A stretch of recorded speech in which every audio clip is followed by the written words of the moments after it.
Podcast livre Les Sœurs Carmine, le tome 1, Le complot des corbeaux, d'Ariel Holz.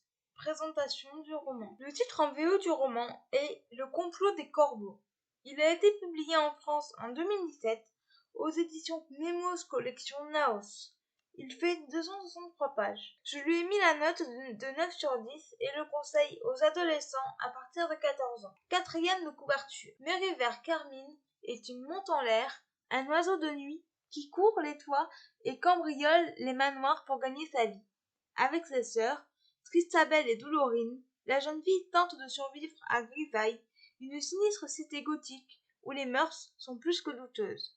On s'y trucide allègrement, surtout à l'heure du thé, et 8 familles d'aristocrates aux dons surnaturels conspirent pour le trône. Après un vol désastreux, voilà que Mary se retrouve mêlée à l'un de ces complots. Désormais traqués, les Carmine vont devoir redoubler d'efforts pour échapper aux nécromants, vampires, savants fous et autres assassins qui hantent les rues. Ce que j'ai pensé de ce roman. Cette série m'a attiré de par sa couverture magnifique. Comme d'habitude, le résumé étant long, pas besoin d'en dire davantage. Les personnages sont attachants, quoique un peu clichés. Mary, la cadette de la famille Carmine, est une monte en l'air, c'est-à-dire une voleuse qui passe par les toits. C'est elle qui rapporte l'argent à ses sœurs, même si elle n'est pas très douée. Elle est débrouillarde et ne se laisse pas faire par les bandits qui peuplent la ville. Tristabel, sa sœur aînée, est insupportable. La jeune fille ne pense qu'à elle et adore les balles. On ne la voit pas beaucoup. Dolorine, la benjamine, est encore moins présente que Tristabel. Elle est rigolote et détend l'atmosphère. On la voit par l'intermédiaire de son journal, secret et mystérieux.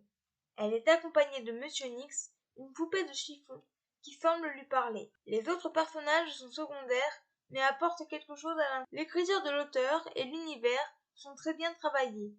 Les chapitres sont courts et dynamiques. La ville de Grisaille est perpétuellement plongée dans la brume, ce qui donne un aspect sombre et onirique. La fin est très intéressante et donne envie d'en savoir plus. En bref, une bonne lecture, qui n'est pas un coup de cœur, car il manquait un petit truc sans savoir quoi. Extrait du livre. D'autres soutenaient que la reine avait trouvé le taux de mortalité de ces sujets préoccupants pour les finances du royaume. Elle souhaitait donc qu'il reste vivant un peu plus longtemps pour payer un peu plus d'impôts. En revanche, tout le monde connaissait les méthodes de ces agents avec précision, et pour cause, nobles, bourgeois ou gueux des bas-fonds, le meurtre étant le passe-temps favori à Grisaille. Les points forts de ce roman, les personnages, l'univers, l'écriture, la couverture et la fin. Les points faibles de ce roman, un petit truc, mais je ne sais pas quoi. Voilà, c'en est tout pour ce podcast, j'espère qu'il vous aura plu. N'hésitez pas à me donner vos avis et vos commentaires sur YouTube, à vous abonner à la chaîne, et je vous retrouve très bientôt pour un nouveau podcast. Ciao!